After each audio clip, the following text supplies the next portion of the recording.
கர்த்தரை தேடுகிறதுனால நமக்கு என்னென்ன ஆசீர்வாதம் எல்லாம் இருக்கிறது என்று சொல்லி அதை நம்ம பார்க்க முடியும்.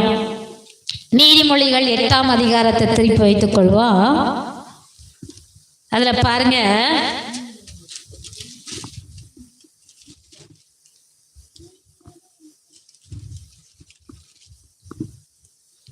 நீதிமொழிகள் 8 அதுல 17 21 வசனம் வரை சொல்லப்பட்டிருக்கு. அதிகாலையிலே கர்த்தரை தேடுறதுனால நமக்கு என்னென்ன ஆசீர்வாதங்கள் வருகிறது.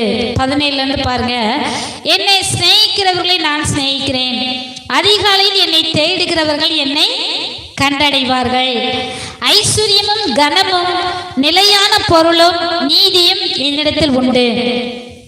பொன்னையும் தங்கத்தை பார்க்கிலும் என் பலன் நல்லது, சுத்த வெள்ளியை பார்க்கிலும் என் வருமானம் நல்லது. என்னை சிநேகிக்கிறவர்கள் மெய்ப்பொருளை சுதந்திரிக்கும்படிக்கும் அவர்களுடைய களஞ்சியங்களை நான் நிரப்பும்படிக்கும் அவர்களை நீதியின் வழியிலும் நியாய பாதைகளுக்குள்ளும் நடத்துகிறேன். அல்லேலூயா, அல்லேலூயா, அல்லேலூயா. கர்த்தரை தேடுறதுனால கர்த்தர் என்ன பண்ணுவாரா, அவருக்குரிய ஆசீர்வாதத்தெல்லாம் சுதந்திரித்துக் கொள்ளும்படி கர்த்தர் நமக்கு கிருபை பாராட்டுகிறார். என்னை தேடுகிறவர்கள் என்னை கண்டடைவார்கள், என்னை கண்டடைவார்கள், என்னை பார்ப்பார்கள், என்னை தரிசிப்பார்கள். அது மாத்திரமல்ல, எனக்கு என்கிட்ட என்னென்ன ஆசீர்வாதம் எல்லாம் இருக்கிறதோ அந்த ஆசீர்வாதத்தெல்லாம் அவர்கள் சுதந்திரித்துக் கொள்வார்கள். அல்லேலூயா, அல்லேலூயா. கர்த்தர் எப்படிப்பட்டவரா இருக்கிறாரு? ஐஸ்வர்ய சம்பனரா. எல்லா ஆசீர்வாதத்திலும் அவர் ஐஸ்வர்ய சம்பனரா இருக்கிறார். ஆவிக்குரிய ஆசீர்வாதம், உலக பிரகாரமான ஆசீர்வாதம், சரீரத்துக்குரிய ஆசீர்வாதம், வருமானத்துக்குரிய ஆசீர்வாதம், எல்லா ஆசீர்வாதத்திலும் அவர் ஐஸ்வர்ய சம்பனரா இருக்கிறார். அப்ப யாரெல்லாம் கர்த்தரை காலையிலே இருந்துச்சு தேடுறோமோ நம்ம எல்லாருக்குமே கர்த்தர் என்ன பண்றாரா, அவருடைய ஆசீர்வாதத்திலிருந்து நமக்கு தருகிறார். அல்லேலூயா.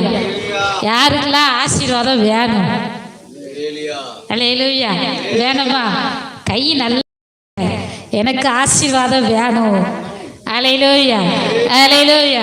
அப்போ உங்களுக்கு நிச்சயமா உண்டு. ஆமென், ஆமென். அதுல சொல்லப்பட்ட ஆசீர்வாதத்தை பாருங்க. ஐஸ்வர்யம் நமக்கு வருகிறது, கனத்தை கர்த்தர் தருகிறாராம், அப்புறம் நிலையான பொருளை கர்த்தர் தருகிறாரு, அடுத்து நீதியை கர்த்தர் செய்கிறாராம். அடுத்து பாருங்க, பொன்னையும் தங்கத்தையும் பார்க்கிலும் என் பலன் நல்லது.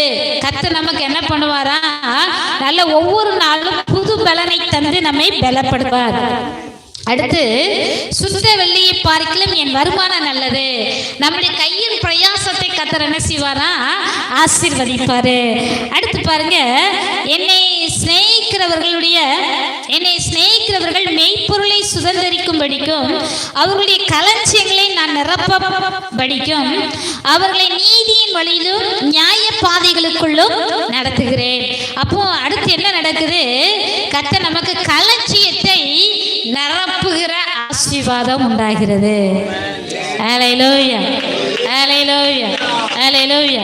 இன்னொரு இடத்துல பார்க்க முடியும், உன் களஞ்சியம் பூர்ணமாய் நிரம்பும், உன் ஆலைகளில் திராட்சரசம் புரண்டும் என்று இன்னொரு இடத்துல நம்ம பார்க்க முடிகிறது. அப்ப இதுலயும் சொல்லப்பட்டிருக்கு, கர்த்தர் என்ன பண்ணுவாரா, நம்முடைய களஞ்சியத்தெல்லாம் நிரப்புவாரு. அல்லேலூயா, அல்லேலூயா, அல்லேலூயா. நம்ம ஒவ்வொரு நாளும் கர்த்தருக்கு முதலிடத்தை நீங்க கொடுத்து பார்த்தீங்கன்னா அந்த நாள் ஆசீர்வாதமா இருக்கும். அந்த மாதத்துக்குரிய எல்லா தேவைகளும் நமக்கு சந்திக்கப்படும். ஆமென், அல்லேலூயா. நீங்க மீதியோட தான் அடுத்த மாதத்துக்குள்ள நுழைவீங்க. ஆமென், அல்லேலூயா. இப்ப இந்த மாதம் முழுவதும் நீங்க அதிகாலையில எழுந்திருச்சு கர்த்தருக்கு முக்கியத்துவம் கொடுத்து பாருங்க. அடுத்த மாசம் நுழையும் போது இந்த மாசம் வந்த வருமானத்துல மீதி கையிருப்போட அடுத்த மாதத்துல நுழைவீங்க. அல்லேலூயா, அல்லேலூயா, அல்லேலூயா, அல்லேலூயா. அப்படிப்பட்ட ஆசீர்வாதத்தை கர்த்தர் நமக்கு என்ன பண்ணுவாரா, தருவார். ஆமென், அல்லேலூயா.